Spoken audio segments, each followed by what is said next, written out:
नमस्ते दोस्तों, being women की विशेष प्रस्तुति स्वयं सिद्धा सफर आम से खास तक के इस नए एपिसोड में आपका हार्दिक स्वागत है। कहते हैं दुनिया में कुछ भी नामुमकिन नहीं, आप में बस वो लगन, वो शिद्दत होनी चाहिए। आज जिस शख्सियत की कहानी हम आपके लिए लाए हैं वे भी अपने आप में एक मिसाल हैं। डॉक्टर कुमुदिनी नौटियाल, जो उत्तराखंड मसूरी के लाल बहादुर शास्त्री राष्ट्रीय प्रशासन अकादमी में हिंदी की प्रोफेसर हैं। तो चलिए शुरू करते हैं उनकी कहानी। वे बताती हैं कि पिता सेना में अधिकारी थे। बचपन से सेना परिसर में रहीं और वहां की गतिविधियों का सबसे बड़ा प्रभाव एक वर्दी का आकर्षण लगा। उस समय उन्हें ये जानकारी नहीं थी कि सेना में महिलाएं भी जा सकती हैं। हाँ, महिला पुलिस को जरूर देखा था।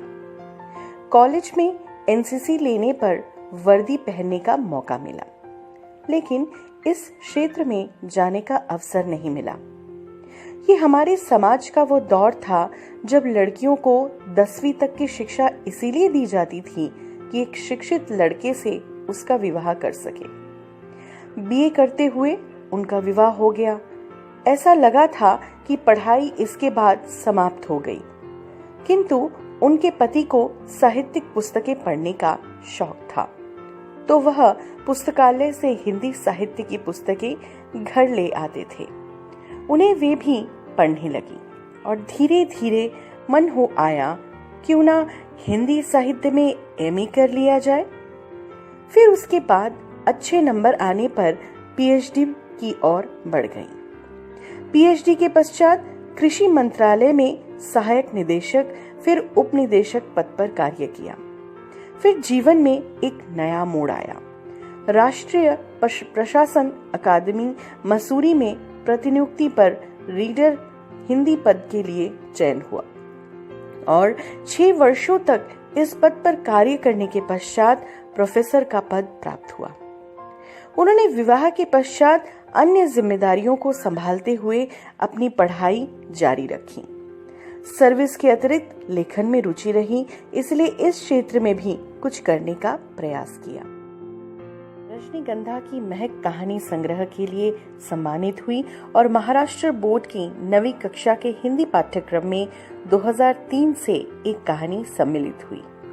वे सभी महिलाओं से ये कहना चाहती हैं कि कठिन परिस्थितियों में भी स्वयं पर आत्मविश्वास रखें, कभी मनोबल गिरने ना दें। एक दिन सफलता अवश्य मिलेगी। हर क्षेत्र में सफलता के द्वार आपके लिए खुले हुए हैं। उनकी विभिन्न संकलन पुस्तकों तथा पत्र पत्रिकाओं में कविताएं, लेख एवं कहानियां प्रकाशित हुई हैं। आकाशवाणी दिल्ली एवं नागपुर तथा दूरदर्शन नागपुर से कविताएं एवं वार्ताएं प्रसारित हुई हैं। उनका कहानी संग्रह रजनीगंधा की महक और एक लघु शोध प्रबंध हिंदी निबंध एवं निबंधकार डॉक्टर मिश्र प्रकाशित हो चुके हैं। इसके अलावा कृषि और किसान नामक कविता संग्रह का संकलन एवं संपादन भी उन्होंने किया है। साथ ही वर्ष 1991 से 2007 तक वे कपास प्रगति में उपसंपादक भी रही। उन्हें रजनीगंधा की महक कहानी संग्रह के लिए महाराष्ट्र राज्य हिंदी साहित्य अकादमी का मुंशी प्रेमचंद पुरस्कार 2002-2003 प्राप्त हुआ। इसके अलावा हिंदी साहित्य अकादमी एवं विश्व स्नेह समाज इलाहाबाद द्वारा महादेवी वर्मा सम्मान 2005 में प्राप्त हुआ। साथ ही परिवर्तन जन कल्याण समिति दिल्ली द्वारा आयोजित हिंदी संस्कृति पर्यटन साहित्य सम्मेलन 2007 में राजभाषा सम्मान प्राप्त हुआ। साथ ही वर्ष 2019 में उन्हें बीइंग वुमेन की स्वयं सिद्धा शिखर सम्मान से सम्मानित किया गया। बीइंग वुमेन स्वयं सिद्धा सम्मान पर अपना मत साझा करते हुए वे कहती हैं, बीइंग वुमेन संस्था साहित्यिक गतिविधियों के साथ महिलाओं का उत्साहवर्धन कर उनकी रचना धर्मिता को सामने लाकर उनके आत्मविश्वास में वृद्धि कर रही हैं। इस संस्था के वार्षिकोत्सव में स्वयं सिद्धा शिखर सम्मान से सम्मानित होना मेरे लिए गौरव की बात रही है। एक ऐसी संस्था जो महिलाओं द्वारा संचालित हो रही है, उससे सम्मानित होना और भी सुखद लगा।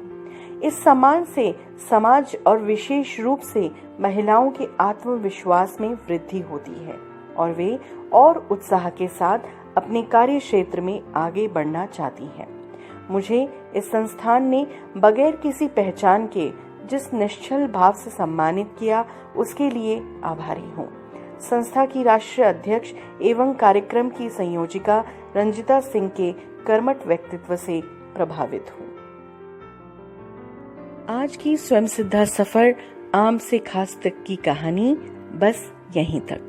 फिर किसी नए शख्सियत और उनकी कहानी के साथ आप सबके समक्ष उपस्थित होंगे। तब तक के लिए नमस्कार।